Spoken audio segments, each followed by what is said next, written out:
Good evening and welcome to Team Talk. I'm Harry Peet. Here's a look at tonight's lineup.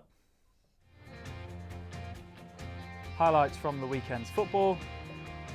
Crusaders triumph in a playoff final, and it's 20 years of the Dynamos. But first tonight, from a twist in the National League South title race to the final rounds of the Ryman League games, Keelan Webster has the best of the weekend's football action. We start with the weekend's big game in the National League South as second place Ebbsfleet travelled to top of the table Maidenhead. With just 2 games left and 5 points between the sides, anything less than an Ebbsfleet win would see Maidenhead crowned as champions. And it was the title favourites that fathomed the opening chance of the game after quarter of an hour. Fleet goalkeeper Nathan Ashmore failed to claim a cross before Sean Marks' header came back off the underside of the crossbar. 3 minutes later and it was Fleet's turn to rattle the woodwork as Anthony Cook's fearsome strike shaved the bar. On 21 minutes, Maidenhead put one hand on the trophy. Harry Pritchard's delivery to the far post was met by the head of Dean Inman to power home the opening goal. A second half turnaround was needed to spoil the Maidenhead party, but when the National League South top scorer Dave Tarpey had only Ashmore to beat on the hour, it required a stunning save from the Flying Fleet stopper to keep it at 1-0. It was to prove the game's turning point as 4 minutes later Ebbsfleet were level. Sam Deering fed the ball to Andy Drury, who 20 yards from goal, duly thumped home the equaliser. Suddenly the party atmosphere fell flat in the home end and Fleet sensed an upset. With 15 minutes to play, Jack Powell's corner fell to Dave Winfield at the back post and he rammed the ball into the net to make it 2-1. The Magpies failed to find a late leveller, meaning it was 1 for sorrow and 2 for joy as Ebbsfleet took this Titanic title tussle down to the final day. At Prince's Park, Dartford hosted Bishop Stortford as they aimed to finish third and secure a home tie in the playoff semi-finals. It took them just 13 minutes to find the opening goal as Andy Pugh bundled the ball into the net. A second came just 12 minutes later, Elliot Bradbrook rising highest to head home his 24th goal of the season from midfield, his best tally to date. The Darts continued their dominance in the second half as Dwanafori Akiampong was left unguarded to steer in a third. And 5 minutes from time, the hosts had their fourth, courtesy of their third header. Alfie Pavey nodding home to complete a comfortable afternoon's work.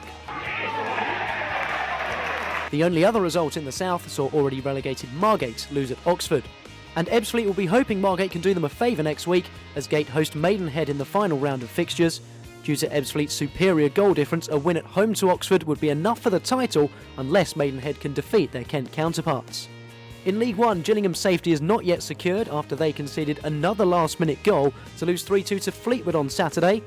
In the National League, Dover's playoff hopes were dealt a big blow as they lost at home to Torquay, whilst Maidstone produced another comeback, this time from 2-0 down at Forest Green. Dover's chances of a top 5 finish are now out of their own hands. They must rely on a final day slip from Aldershot. Maidstone's revival continues, however, as they edge closer to a top half finish. The weekend saw the final round of games in the Ryman Leagues. Folkestone ensured survival with a win at Grays, whilst Tunbridge edged out Worthing. The Angels end the season agonisingly just 1 point outside of the playoffs. At the other end, 2 wins in the final 2 games for Invicta meant they stayed in the Ryman Premier by 2 points. And finally, the curtain came down on the Ryman League South, where there were draws involving Chatham and Faversham, wins for Hythe and Ramsgate, but defeats for Sittingbourne and Herne Bay. No Kent side finished the season in the playoff places, with the loss of now Doncaster striker Alfie May in January hurting closest challengers Hythe. In the bottom half, Chatham were the sole Kent outfit to be relegated, finishing 22nd. Sticking with the football now, they may not have picked up any silverware as a team this year, but the Gillingham players did pick up some individual trophies. Before the 3-2 loss against Fleetwood, the Gills players received their end-of-season awards. In what could be his last year at the club, Bradley Dack picked up the Young Player of the Year. Cody McDonald picked up the Sponsors Player of the Year award, but it was Josh Wright who proved to be the big winner. He won 3 awards, including Gills Player of the Season. And in cricket, Kent Cricket Club maintained their 100% start to the County Championship season with a 169-run victory against Derbyshire yesterday. Adam Rouse came into the match off the back of 2 consecutive ducks, but his unbeaten 95 helped Kent build a healthy second innings lead. The wicket-keeper batsman was pleased to turn his form around. I didn't get up to the start that I would have hoped. I've worked hard in the winter, had a nice Antigua trip where I scored some runs there. But it's one of those things I felt in in a really good place the whole time. Yesterday evening and the rest of today was just a nice reminder of myself. Just this is how I play and what I can do, and I'm glad it came off. Kent Crusaders basketball were involved in a playoff final at the weekend. The Crusaders beat Thames Valley Cavaliers 90-87 in Manchester on Sunday to win the Division 2 title. Crusaders trailed the Cavaliers by 5 points at half-time, but a 12-point third-quarter win put the Kent side ahead.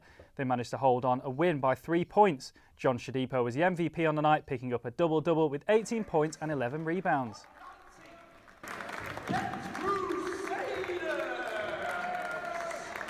In hockey, Kent sides were involved in the end-of-season playoffs at the weekend. Canterbury and Sevenoaks both attempted to book their place in the men's Premier Division for next season. Sevenoaks confirmed promotion with a 3-2 win over Durham on Saturday. The two Kent sides then played each other on Sunday, with Canterbury winning 7-3 to keep their top-flight status. Holcomb's women's side qualified for Europe when they won 2-1 against East Grinstead on Saturday. They were then beaten 3-1 by Surbiton on Sunday to finish runners-up overall. The men's team won a 7-3 thriller against Hampstead and Westminster to finish third. And finally, over on the ice, I went to Silver Blades Ice Rink at the weekend as the Invicta Dynamos celebrated their 20th anniversary. 1997, the year when Gillingham finished 11th in Division 2. The Queen and Philip celebrated 50 years of marriage, and Tony Blair won the election. And it was the same year where here 20 years ago the Invicta Dynamos were formed, and at the Silver Blades Stadium this weekend the current crop of players are facing up against some past legends from the last 20 years to see who comes on top in a one-off match to celebrate 2 decades of the Dynamos. Former players from around the world laced up their skates for one last time to face off against their 2017 counterpart. While they may have lacked in youth, they certainly made up in experience. Oh, it's fantastic to see all the old faces. I haven't seen these guys. Some of these guys I walked in, haven't seen them for 10, 15 years. It's fun. It's going to be a fun occasion. Best memories for me will probably be winning the EPL, the double that year. We had a really good squad. It was a lot of fun to be a part of.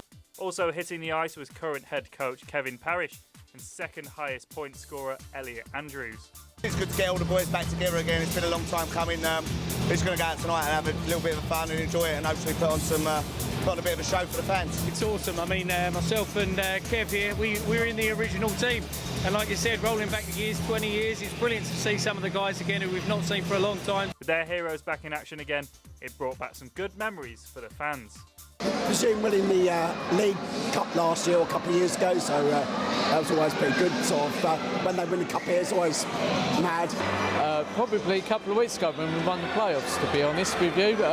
Over the course of the playoffs, we looked much stronger and caused a little bit of an upset. But I remember when we won the championship down in the Isle of Wight, that was quite a good opportunity. The present side won the match 6-5, and with a successful playoff win already under their belts this year, the Moes will be hoping for 20 more years of silverware. And that's all we have time for this evening. Hopefully you have a wonderful week and enjoy the football at the weekend. We'll see you in the next one on Monday. Have a fantastic week. Goodbye.